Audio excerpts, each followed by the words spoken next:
구독, 좋아요 다들 아시죠? 시청자 여러분 안녕하십니까? 기업엔 백규리입니다. 6월 18일 오늘의 경제 뉴스 전해드리겠습니다. 금융 샌드박스가 시행된 지 3개월 만에 금융당국이 지정한 혁신 금융 서비스 중 70%가 핀테크 업체인 것으로 나타났습니다. 17일 금융위원회에 따르면 지난 4월 1차 지정 이후 지금까지 총 32개의 혁신 금융 서비스가 지정됐고 그중 23개는 기존 금융사가 아닌 핀테크 기업들이 신청한 혁신 금융 서비스인 것으로 집계됐습니다. 혁신 금융 서비스 종류별로는 대출 서비스가 8개로 가장 많았고 지금 결제, 송금 부문은 총 6개가 지정됐습니다. 앞서 사전 접수된 105건 중 88건이 핀테크 회사가 신청한 서비스일 정도로 핀테크 업계의 신청이 활발했으며 금융당국도 최종구 금융위원장의 발언 이후 전향적인 자세를 보였다는 분석입니다. 총수일가 회사에서 판매하는 김치와 와인을 계열사의 고가로 강매한 태광그룹이 공정거래위원회에 적발됐습니다. 공정위는 태광그룹 소속 19개 계열사가 총수일가가 100% 지분을 보유한 티시스의 사업부인 휘슬링 락시씨로부터 김치를 고가에 구매하고 역시 총수일가 지분율 100%인 메르뱅으로부터는 합리적 기준 없이 와인을 사들인 사실을 적발했다고 17일 밝혔습니다.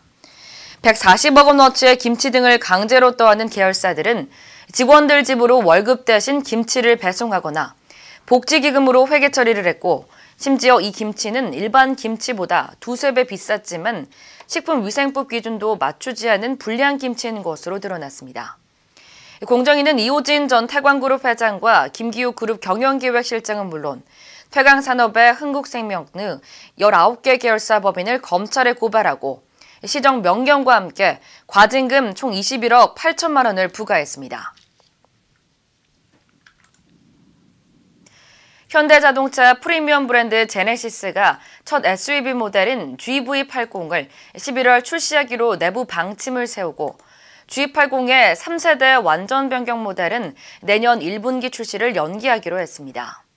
17일 업계에서는 새롭게 개발한 스마트 스트림 엔진 개발 지연 등을 이유로 G80과 GV80 출시를 연기할 것을 예상했으나 최종적으로 품질 문제보단 마케팅 측면에서 출시 시점을 조정했다는 분석입니다. 제네시스는 GV80의 연간 생산 목표는 10만 대 수준으로 잡고 국내는 물론 글로벌 자동차 시장에서 가파르게 성장 중인 프리미엄 SUV 시장에 빠르게 공략할 방침입니다. 국내 연구진이 전기 자동차 배터리 팩의 부피를 3분의 1로 줄이면서 주행거리를 2배 이상 늘릴 수 있는 전고체 전지 제조 기술 개발에 성공했습니다. 한국생산기술연구원은 폭발 및 화재 위험을 없애면서도 배터리 팩의 부피를 획기적으로 줄일 수 있는 바이폴라 구조의 전고체 전지 제조 기술을 개발했다고 17일 밝혔습니다. 전고체 전지란 전기 내부 양극과 음극 사이에 있는 전해질을 액체에서 고체로 바꾼 차세대 2차 전지를 말하는데 현재 상용화된 2차 전지는 가연성 액체 전해질을 사용하는 리튬이온 전지로 과열 또는 과충전도할 경우 팽창에 폭발할 위험이 있습니다. 김호성 박사 연구팀은 이번에 개발한 전고체 전지는 내열성과 내구성이 뛰어난 산화물계 고체 전해질 소재를 사용하기 때문에 폭발 및 화재 위험이 없고 안전하다고 설명했습니다.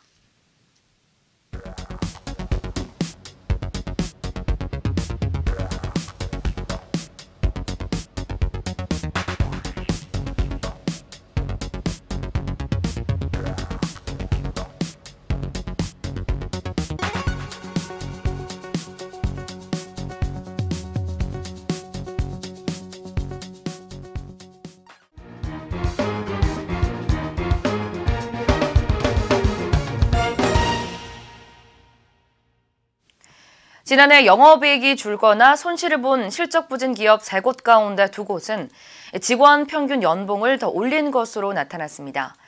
기업정보분석업체 한국 CXO 연구소는 국내 1000대 상장기업의 직원 보수 현황을 조사한 결과 지난해 전체 평균 급여는 5,537만 원으로 전년보다 4.3% 올랐습니다. 그러나 조사 기업 가운데 지난해 영업이익이 전년보다 감소했거나 손실을 본 기업은 597곳으로 이 가운데 67%는 직원 평균 급여가 오른 것으로 나타났습니다.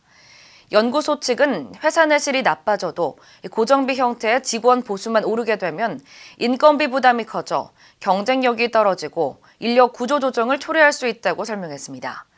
한편 직원 평균 연봉이 1억 원 이상인 기업은 지난 2016년 4곳에서 2017년 9곳으로 늘어난 데 이어 지난해에는 12곳으로 증가했습니다. 제2금융권에서도 총부채 원리금 상환 비율 DSR이 적용되면서 앞으로 대출을 받기가 더 깐깐해질 전망입니다.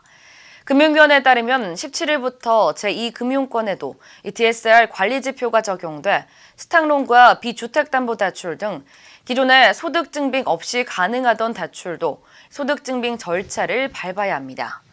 제2금융권은 오는 2021년까지 평균 DSR을 상호금융은 160%, 저축은행 90%, 보험 70%, 카드사 60%, 캐피탈사 90% 수준으로 관리해야 합니다. 다만 저소득 저신용층에 대한 대출 위축을 막기 위해 사잇돌 대출과 징검다리론, 지자체 지원 협약 대출 등 서민 취약 대상 정책자금 대출은 DSR 산정 대상에서 제외됩니다. 금융위원회가 올해 하반기 맞춤형 규제 완화와 투자 활성화, 해외 진출 지원 등 국내 핀테크 기업을 위한 추가 성장 지원을 추진한다고 밝혔습니다. 손병두 금융위 부위원장은 17일 글로벌 핀테크 규제 환경 분석과 개선 방향 세미나에서 지금까지 핀테크 생태계 조성을 위한 우호적인 환경 조성에 노력해왔다면 이제는 한 단계 더 나아가 글로벌 핀테크 유니콘을 길러낼 수 있는 전략이 필요하다고 밝혔습니다. 손 부위원장은 글로벌 핀테크 유니콘을 육성해내기 위해 맞춤형 규제 완화를 추진하고자 한다며 해외 유망 핀테크 비즈니스 모델이 우리나라에서도 나타날 수 있도록 하겠다고 밝혔습니다. 이를 위해 금융위는 해외 사례를 분석하는 한편 국내 업체를 직접 찾아다니면서 필요한 규제 환경을 확인할 방침입니다. 네이버가 17일부터 국내 간편 결제 플랫폼 중 처음으로 일본에서 결제 서비스를 시작한다고 밝혔습니다. 국내와 마찬가지로 네이버페이를 이용해 결제를 진행할 경우 연동된 국내 은행 계좌에서 자동으로 네이버페이를 충전해 결제하는 방식으로 네이버페이 일본 간편 결제 서비스는 별도 환전 수수료와 카드 수수료가 없습니다. 네이버 측은 라인페이 가맹점에는 편의점과 음식점, 쇼핑센터 등 한국인들이 선호하는 상점들이를 위해 네이버 페이만으로도 일본 여행을 즐길 수 있게 됐다고 설명했습니다.